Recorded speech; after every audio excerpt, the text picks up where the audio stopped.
So last weekend was the wedding that I did. Right. And it was Bee's birthday. So I had been thinking, when I committed to the wedding, I was just like, yeah, sure, no problem. I'll do that. And then realized it's the same day as her birthday. Right. And so I had been thinking and planning for a couple of weeks, like, all right, how do we make sure that she feels celebrated and Sure. not neglected in this weekend? And then there was also a track meet that weekend that I didn't know about when I committed to the wedding. It wasn't on the schedule yet. Right. So all of this stuff. So we had planned family dinner with B on Thursday night and celebrate her there. Then Friday was her party with her friends. We're going to celebrate her there. And I had the wedding rehearsal to go to, and then on her actual birthday, I've got the wedding. So we did the Thursday night dinner, and then Friday was but the wedding rehearsal was at 5:00. What time was her birthday party? 6:00. Okay. And the wedding rehearsal is in Claremore, which is about 30 minutes. I'm starting to feel nervous. Okay. So you were going to leave Whit with all these little girls? Yeah. Okay. All right.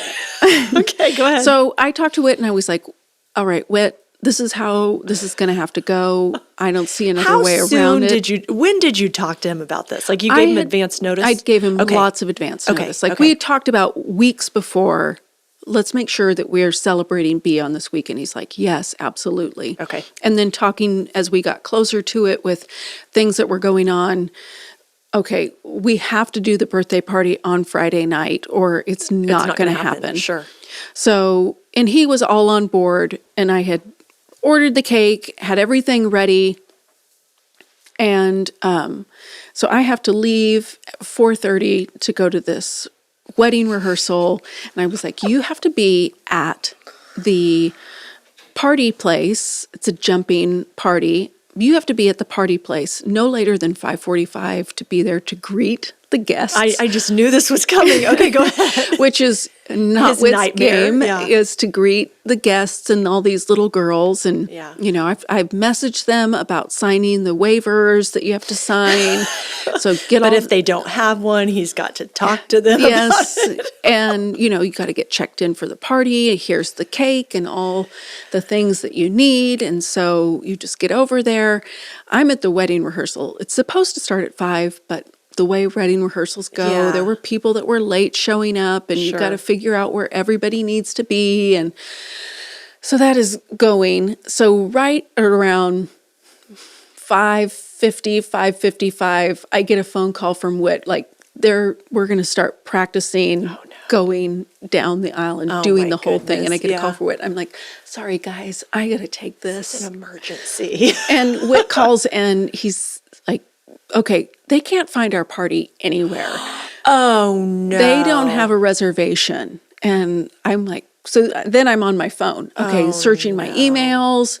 And this always happens to me where I've got something If this important. always happens to you, what's the the common denominator? Okay, sorry. What happens is in the back of my head, I'm just like, what if I didn't really make that reservation? Yeah. Like yeah. for a dinner or flights on a plane or something. My goodness. I'm like, what if I didn't really make that reservation? Yeah. And as I've, laid out all my plans, actually know that you don't have any plans. You didn't actually pull the trigger. Well, as it turns out, this time I had not actually pulled the trigger. I remember walking through every step of that reservation online, including entering my credit card information to put the deposit down. But for some reason, they did not have my reservation. And so, I'm stuck at this wedding rehearsal, and Whit, this is not his thing, is the one that has to, on the fly, say, can you accommodate these girls that just showed up for this party? And they did, thankfully, they did. And he did it so graciously. I said, thank you. And I really, I just laid it on because, that could easily have led to a fight. Oh, man. And Whit, with the growth that he's been through, he was just like, don't worry about it. I've got it. You do your thing. And, it'll be fine. So Wow. I was texting Brian last week. You know, I'm growing up this season, or continuing to grow up a tiny bit more. I was texting him one day. He was at work and he was in a meeting, and I knew he was busy, but we needed to communicate about something. And I realized I was writing things out, sending them, and then he'd text me back a question that I had just answered in that text. So I would just write the answer again, and then he would text me back, and like he just kept asking me the same things over and over and over. And the way I faithfully followed Jesus was by never saying, maybe you could just read what I already sent. Screenshotting. I think I really wanted to screenshot it and be like, with a big red circle, like, see right here, there's your answer. Anyway, but I just kept on answering the same question because he wasn't, anyway, meaning to be ignoring me. I don't think he was ignoring me. He just, anyway, had stuff on his plate. So isn't it interesting how, like you said, you laid it on. I mean that I laid on my appreciation. Right. And you really laid it on. Like you were very thankful for it because it could have gone so differently. I didn't lay on any appreciation, but I did keep answering the same question over and over. Just like, what's the big deal? Yeah. What's the big deal? Well, I think that so Whit and I have a very traditional household. What do you mean by that? My full-time job is running the family and all of the things. I grocery shop, I cook, I do the laundry. It's like, these are my responsibilities, and I don't really expect him to do any of these things unless I'm going to go on a cruise and leave him alone with the kids. When have you ever done that? I have never done that. But if you ever in my did, dreams, he might. in my dreams, then I would ask him to do those things. Sure. But in our day-to-day life, I take care of all of those things. I plan the parties, I plan play dates and pay attention to sports schedules and things like that. And I just tell him, this is what we've got going on and you need to show up at this time. Yeah. You know what is amazing about all of this is the way that Whit and I have lived our lives in the past, that I don't think in the past I would have asked him to help like that, just because I would have found a way around it. I would have planned a birthday party at a different time, and then probably planned a birthday party for Saturday and then missed Lucy's track meet or something, and then been resentful that... You probably would have made it more difficult for yourself than necessary. Is that what you're saying? I would have made it more difficult for myself. And then I would have been resentful for Whit for not helping, but I didn't even ask him to help, and carrying burdens, not giving him the opportunity to serve our family, and so carrying more than I really need to. So perhaps in the past, not that we, either one of us, would be completely over this, but in the past, would it have been like, I might be putting words in your mouth. Maybe I'm thinking how I would have responded, like, I would expect Brian to read my mind. Yeah. Like, he knows what's on the calendar. So if he knows that and he sees how busy it is, he should offer to do the birthday party. Totally offer. But if he doesn't offer, fine. I don't need your help. I'll do it on a different day, but I'll be resentful. I won't tell you I need your help. Like, this story to me sounds like a lot more. I mean, sure, Whit's grown, but he's not at the table. It seems like a lot more growth in you, Heather, because you asked for help, even though it's, in your words, a traditional responsibility of yours or what have you. Well, and even bringing him into the picture weeks beforehand and saying, okay, help me figure this out. What can we do here? Instead of, being the martyr, I don't want to bother him with this, and holding it all, but then I'm resentful because you're not doing anything. You're just laying there on the couch and I'm doing all the work. Oh my goodness, this is so interesting. Brian and I are in a season of growing in our communication over. Brian plans ahead. I do not. And I realized, and I think the key is not just the realization, but that I've got to share the realization with him. I realized most of our marriage, he traveled all the time. And I realized I would get overwhelmed with the amount of responsibility I had. And how I learned to dispel that overwhelming feeling was 1 minute at a time, one day at a time, one moment at a time. So I didn't plan in advance. So maybe I had 500 things to do, but I'm just worried about the first one. And I'm just worried about and I felt better that way. So like, I didn't always know who was going to take my kid home from a practice until the day of. Yeah. That kind of stuff drives Brian crazy. But when he was traveling, it helped me survive. Yeah. Well, I don't live that same life anymore because Brian's home all the time, willing, able, and wants to help. But I have to ask, which I'm still not great at. But I realized last week was a busy week, and I told him, I'm flying by the seat of my pants, but this time it's because the schedule keeps changing. And he just ebbed and flowed with the ever-changing schedule. And I just thought, what a beautiful way he was loving me in that situation, because I know he would prefer the schedule. But I didn't make him, in this one instance, I didn't make him read my mind. I'm just like, I can't plan ahead right now. Like, the ice just messed up this schedule, which messed up this. Like, everything's changing by the moment. I just need you when I figure out what's going on to jump in somewhere. He's like, great, thanks for letting me know. Yeah.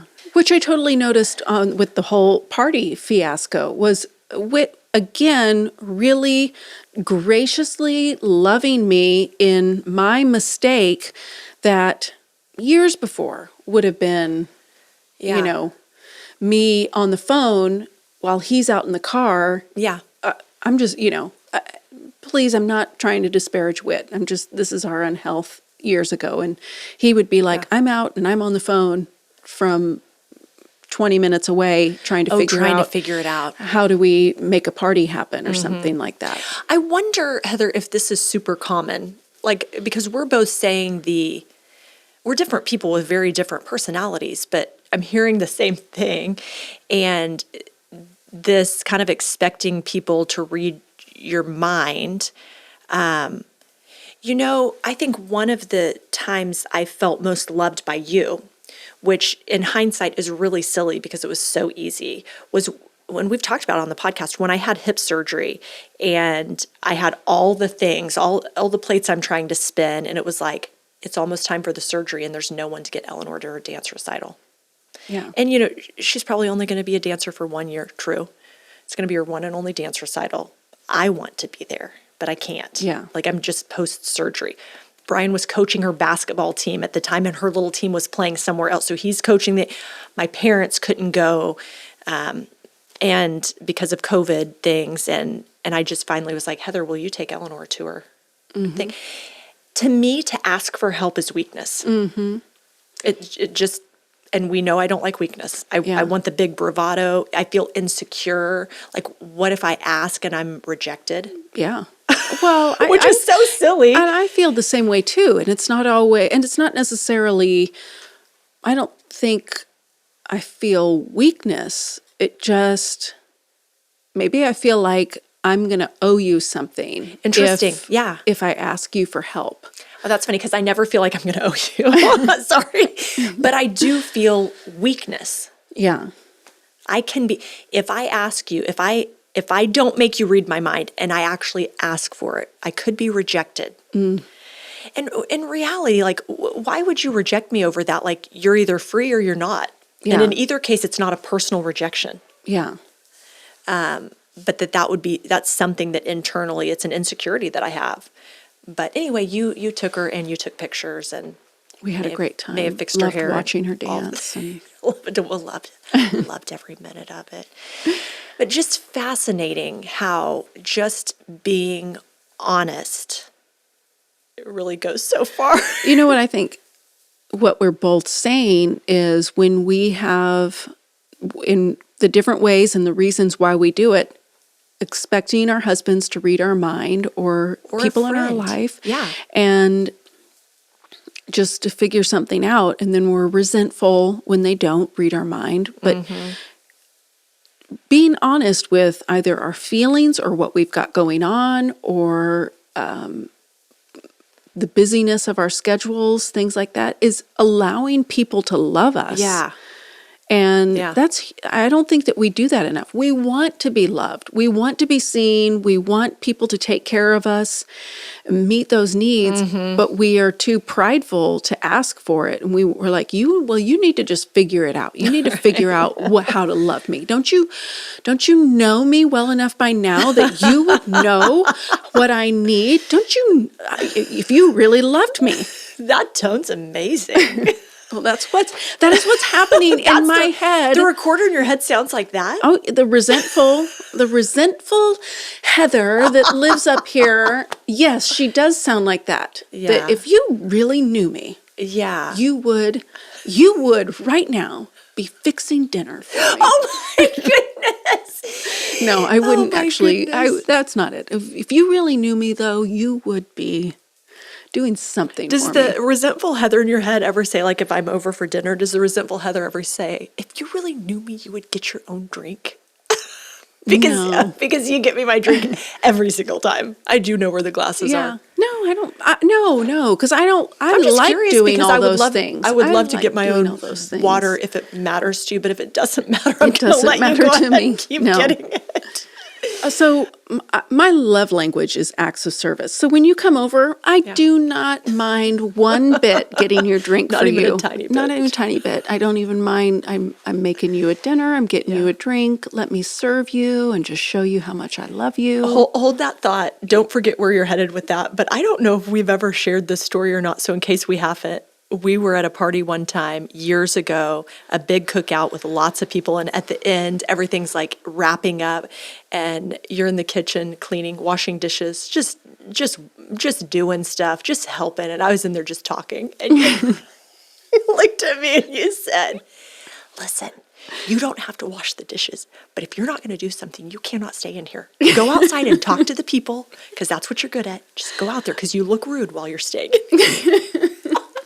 And I appreciated that so much because I did not want to do the dishes. Well, I'm just looking out for you. Went to where my gifts were received well, went outside, talked to the people, and you washed the dishes, and we were both happy. We were very happy. Yeah, I was looking out for you. I appreciate it. I don't want people to think badly Thank of you. you so much because I actually do care what people think, but I don't like to wash dishes. Yeah. Sorry.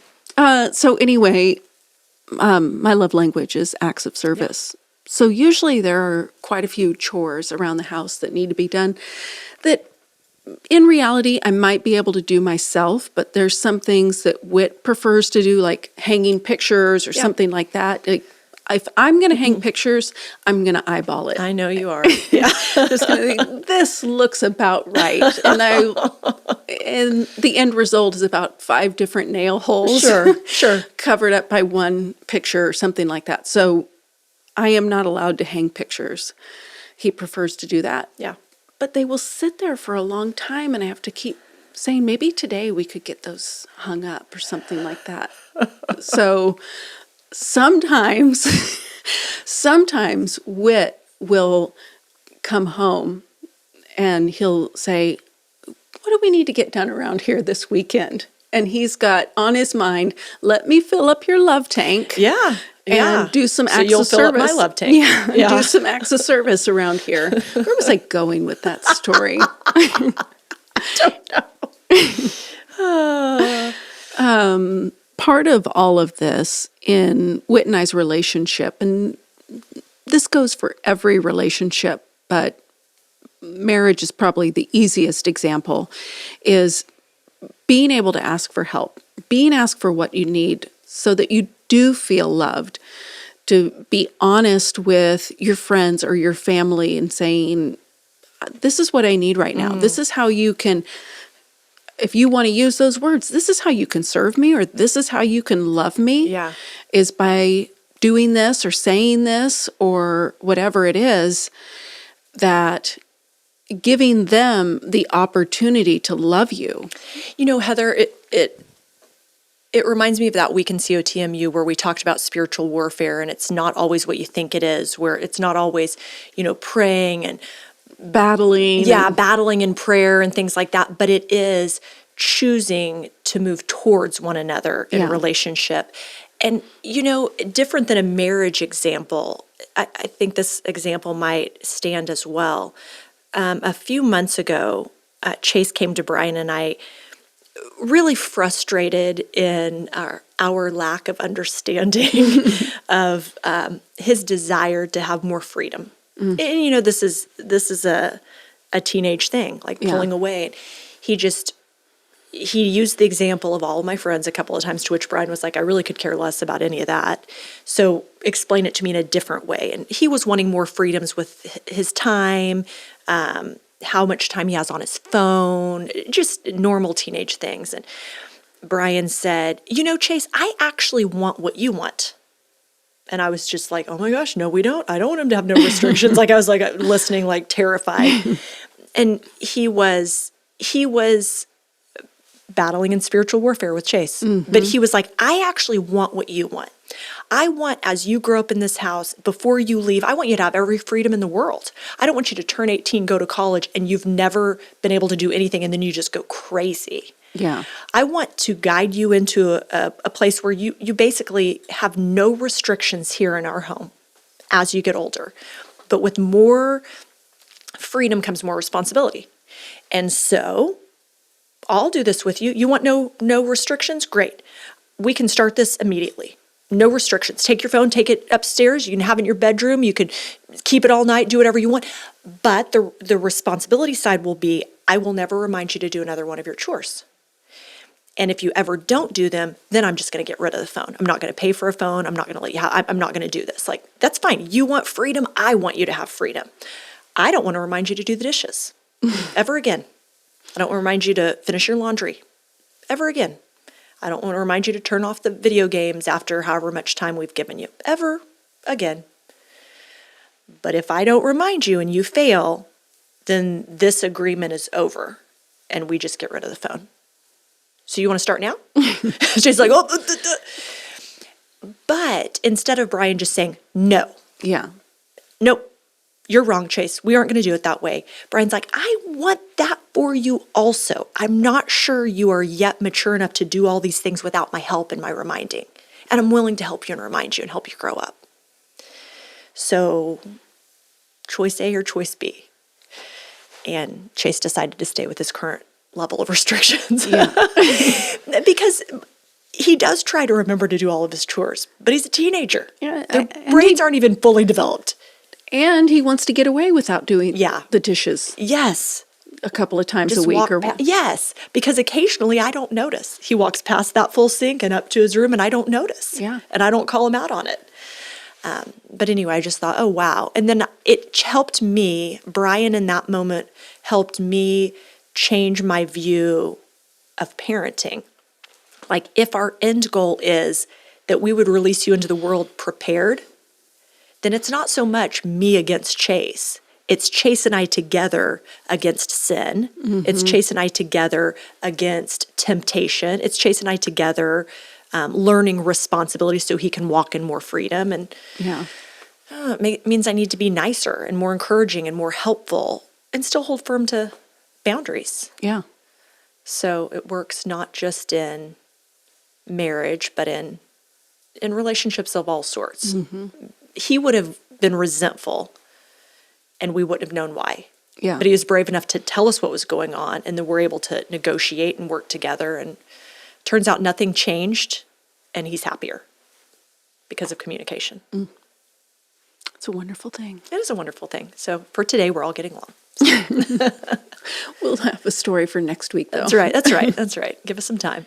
And I see this, the same is true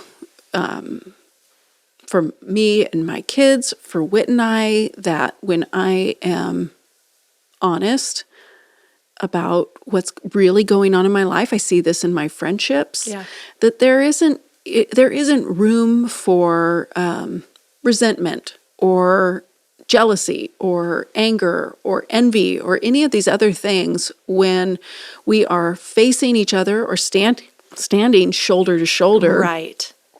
And living our lives really together, instead of me over here having some narrative about. Heather, that reminds me of that sermon I think Whit preached maybe at the beginning of the year. And It was like eye on the ball. And what the point of the message was to not be distracted, but to focus on Jesus. And I feel like in communication, whether it's our marriage or with our kids or whatever, one way that we faithfully follow Jesus is it's not me against you or you against me. And it's not even the tension that sometimes lies between a human relationship, but it's us together side by side, shoulder to shoulder, looking to Jesus. And how are we going to move towards him? And that's going to bring clarity, and it's going to bring understanding and open communication.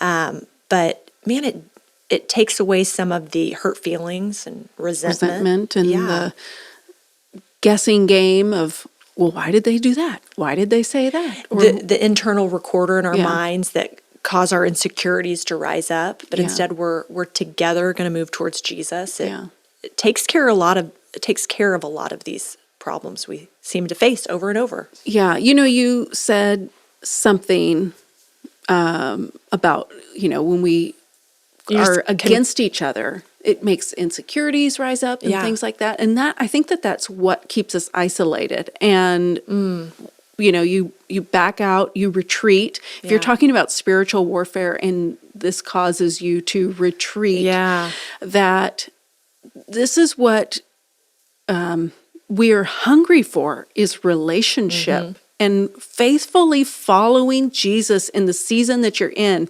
is coming with someone, shoulder to shoulder, face to face, and having these real conversations and walking out. How do I faithfully follow Jesus in the conflict of my life, in the insecurity of my life, in the bad habits of my life? For sure. Some people are probably listening right now and realizing that they're expecting people to read their minds. Yeah. And I think faithfully following Jesus is deciding today, let's not do that anymore. Let's come together, eye on the ball, eye on Jesus. I wonder if Jesus likes that we keep calling him a ball. I don't know. You know what? He doesn't even care. As long as we're following him, looking at him, he doesn't. You call me whatever you want. I don't think that's true, but maybe. Oh my goodness. With that being said, what are you going to do this week, or have you done in the last week, that brings you or those around you joy? Spring break is coming up, and it's still going to kind of be a little bit busy around our house, but I am really going to enjoy just the time with my kids. We're all going to be home, and just having some game nights and family dinners where we don't have to be in a million places. Oh, that's nice. I am going to go to the beach, which is super fun. I don't think the weather's going to be great. Our high school baseball team plays in a baseball tournament over spring break in Gulf Shores, which for our family is really, really, really special because Brian's dad has a house in Gulf Shores. So it's basically a free trip. We'll go and watch some baseball, and that'll be fun. I don't think it'll be super warm, so it might be more like, long sleeves on the beach. Yeah. But getting out of town, getting away from the crazy of life, and when you're on a trip, your family's kind of all stuck together, which can be really good. Yeah. So anyway, we're going to go to the beach and hopefully get a suntan. I don't know, that might be asking too much, but that's what we're going to do for fun. So thank you guys for joining us. I hope you do something this week that brings you or those around you joy, and we will see you next time.